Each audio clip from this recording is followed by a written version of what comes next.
ఏంది వాయి గుంపు మేసి? అసలు సీఎం అనుకుంటున్నావా, బీది రౌడీ అనుకుంటున్నావా? నీ ప్రజా వ్యతిరేక చర్యలను ఎప్పటికప్పుడు ఎండగడుతున్న మహిళా జర్నలిస్టులు సరిత విజయాల మీద ఈ రోజు నువ్వేదైతే 100% చేసినా రుణం మాపి అని ఊదర కొడుతున్నావో నీ ఊర్లో జరిగిందా లేదా అనేది ప్రజలకు తెలియజేద్దామని వెళ్తే నీ వీధి రౌడీలు నీ గూండాలతోటి నీ అనుచరులతోటి వాళ్ళ మీదికి భౌతిక దాడులకు దిగి వాళ్ళ ఫోన్లు వాళ్ళ మైకులు లాక్కొని వాళ్ళ మీద దాడులు తిరిగినవంటే ఎంతటి హేయమైన చర్య.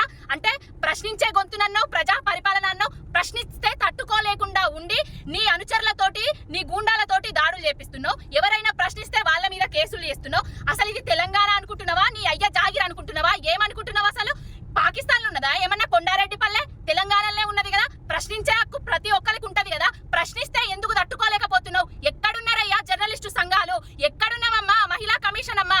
మొన్నేదో కేటీఆర్ గారు అంటే ఉలిక్కిపడి సుమోటో కేసు బుక్ చేసినావు కదా. మరి ఇప్పుడు మహిళా జర్నలిస్టుల మీద అఘాయిత్యాలు కనబడతలేవా? వాళ్ళను బెదిరిస్తే ఊరుకుంటావా? దేనికి భయపడేది లేదు. నీ పిట్ట బెదిరింపులకు, నీ ఉడత ఊపులకు గుంపు మేస్త్రి అసలు భయపడే లేదు.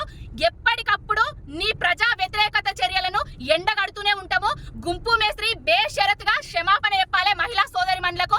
ఎవరైతే వాళ్ళ మీద దాడి చేసిండ్రో వాళ్ళ మీద